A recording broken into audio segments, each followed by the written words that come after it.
Labdien, mans vārds ir Rita. Es tuvojos tam skaistajam vecumam, kad ir jāsāk rūpēties par veselību. Diemžēl esam daudz ko nokavējuši un tagad ķeram un grābjam, ko varam. Bet es jums gribu piedāvāt lekciju ciklu, 2 lekcijas. Pirmais lekciju cikls būs par veselību, bet par Latvijā ražotajiem produktiem, kas ir sadarbībā ar ārzemju zinātniekiem. Pirmais būtu veselības produkts,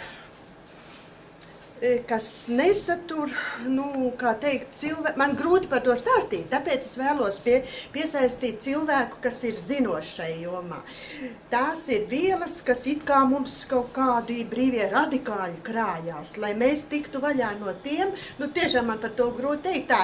Īsāk tie ir piemēram, mūsu pašu zobu pastas, kas satur ļoti, ļoti kaitīgo vielu fluoru.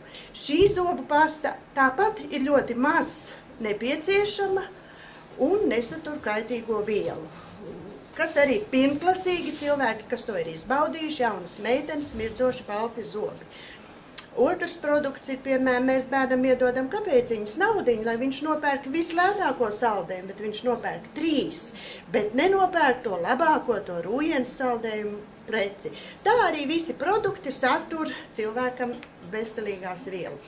Otrs lekciju cikls, ko es vēlētos piedāvāt, ir ķīmiskā rūpniecība, kas atkal sadarbībā ar Šveices zinātniekiem, latviešu zinātnieki, bet viņi nevar konkurēt mūsu veikalos, jo mūsu veikali ir pārpildīti ar fēriju un visādiem citiem sintētiskiem ražojumiem. Tādēļ tas notiek pavisam citā ceļā. Un ļoti, ļoti gribētu dzirdēt arī pati, es arī šai ziņā esmu ļoti nezinoša. Tā, idejas īstenošanai nebūtu it kā nepieciešami nekādi lielie līdzekļi. Tikai ceļš lektoram, 1 vai 2, pat ir ar mieru tā. Praktiski manas domas tās, ka tie ļoti, ļoti minimāli. Tikai ideja un cilvēku pulks, kas uzklausītu mūs. Tas arī ir viss.